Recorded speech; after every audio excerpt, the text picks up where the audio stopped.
The first thing that I did when creating this animation was just create the layout. And so that's what I'm going to do. And I'm going to try to replicate this. So let me just put all of these files into an original folder, which you'll have access to so you can follow along and see what I did. Then I'll create a for lesson folder. All right, so let me create a new composition, and I'm going to walk through everything. So this is going to be a little bit of a longer lesson. I'll just call this Swiss Alps. Okay, so the first thing that I like doing is creating our background so that I can kind of tell what I'm working with. So I'm just going to press Command Y and choose sort of a dark blue because it was at night when we were doing this, and yeah, that looks pretty good. And I really want to make sure that I'm naming everything so that I'm very organized. Next, let's create our cabin. So let's go to our Alps composition. And actually, first I'm going to create the ground so I know where I'm working with. And I use the pen tool to do that. So I created sort of like a dark brown, just like so. And then click, click, click, just to create a little bit of difference. Make it a little hilly, something like that. And actually, I use sort of a dark blue, which actually I think looks pretty good. So maybe I'll do that. So I'll change this to, eyedrop the blue and then go from there to create sort of a gray. That's kind of what you see at night, with the blue sky, the moonlight, everything is a little blue. So that looks pretty good. I'll rename this to be ground. Okay, so now let's work on our cabin. And I used the rounded rectangle tool. And I used more of like a lighter brown to create that. And I just did sort of a typical log cabin shape. So I created sort of one log like so. Then what I did was I just duplicated that log, which is rectangle 1 in this shape layer. So select that rectangle 1, duplicate it, Command D. And then if I press down on my arrows, it changes the shape layer position. But if I go into rectangle 2, go into transform, and then drop the position, that's going to help me. So now let's just duplicate rectangle 2, go into the position, drop it down. Now, if I want to speed this up, I can create a group, put that outside of all of the rectangles, and put all 3 rectangles in the group, duplicate the group, and then take the group properties and move the position down. Okay.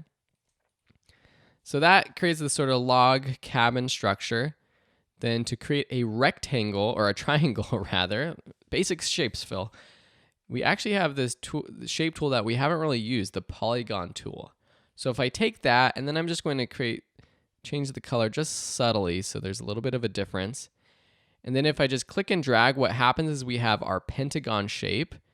And within this shape layer, it's called Polystar. If we drop down if we drop down Polystar path 1, we see the points of this path is 5. That's why we have a pentagon. If we change this to 3, we have a triangle. If we change it to 6, we have a hexagon, etc., etc. So we want it to be 3 points. And then we can change, if we put the anchor point with the pan behind tool for this layer itself, right there. Then if we rotate this around so it's perfectly flat, and then we change the size, which is going to be under transform, and let's just decrease the scale, unlink it, make it a little fatter. And then with our selection tool, we can put it here, and we can just increase the size, put it on top like so.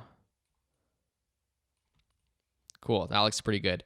Now let's take this Polystar, cut it, and paste it into shape layer 1. And I'm going to rename this cabin. And then we can delete shape layer 2. I like to have everything organized. And then I'll put Polystar 1 on top of our 2 groups. Then I added a door frame and then these 2 little windows. So for the door frame, I just used the rectangle tool and I chose even like a darker brown. So with cabin selected, I'm going to create a door frame, and then a little handle. So with the ellipse tool, I'm going to select the brown of the cabin itself. Whoops, I don't want that. So let me actually just create the circle first, and then change the color to the brown. Nice.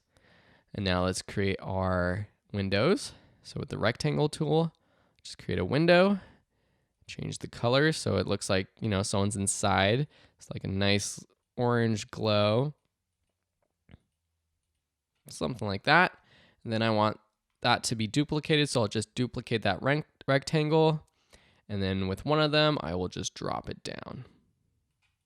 Cool, so now we have our cabin. Next, let's add our flag. So with the rectangle tool, again with our cabin, this could be a separate layer if we want, but I'm just going to create our little flag, change it to Swiss flag red, whatever that is. Something like that. That looks pretty good. It might be a little too big, so we can change the size and the position if we want. And then within rectangle 2, let's create a little square. Actually, not within rectangle 2, but within the cabin. Let's change that to white. That's pretty good. And I could rename all of these if I want, but I don't really need to. If I was going to be doing a lot of changing, I would. Let me just duplicate rectangle 2, or rectangle 5 rather, and then rotate it 90 degrees. And that will create our little plus sign. Nice. Cool. So now if I want to group these 3, so let me put this group on top and group rectangle 5, 6, and 4.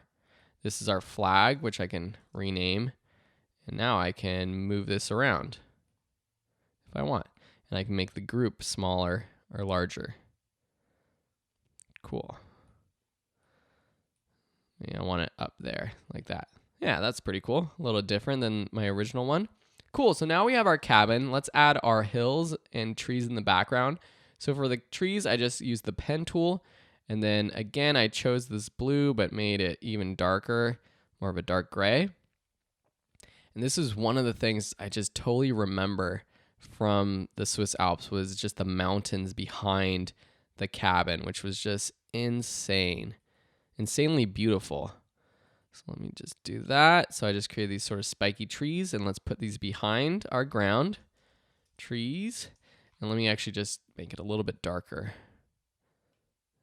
Yeah, that looks pretty cool. So really simple. And then our hill, what I did was sort of this hill up here. So with a new pen tool, unclicking any layers, just create this sort of big mountain. Okay. And I want to make this a little bit darker. Maybe lighter might work actually. Like in light gray, and put this behind everything. And then to make that little sort of peak, I'm going to take my pen tool again and then create another sort of shape at the top for the snowy top. Oops.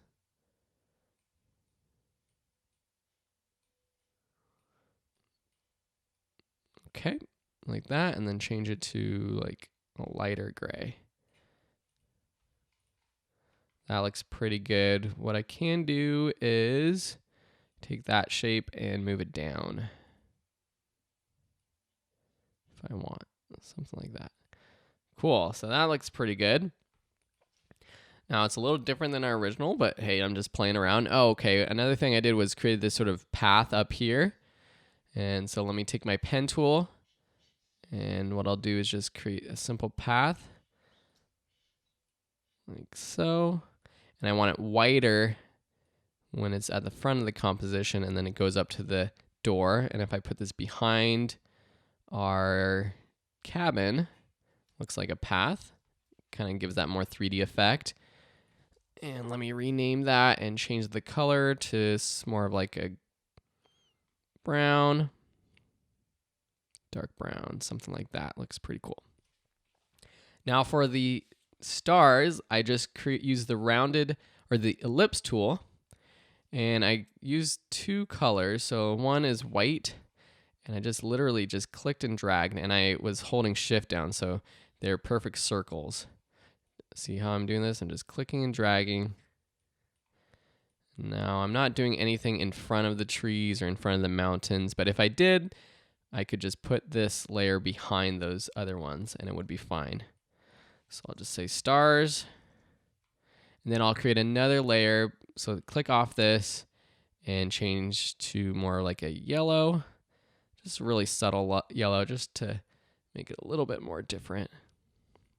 A little bit more different. That doesn't make sense, Phil. Just a little different. I hope you guys have been enjoying this class. If there's anything that you would do to make it better, just let me know. And I'll put this down here, and I'll call this stars 2.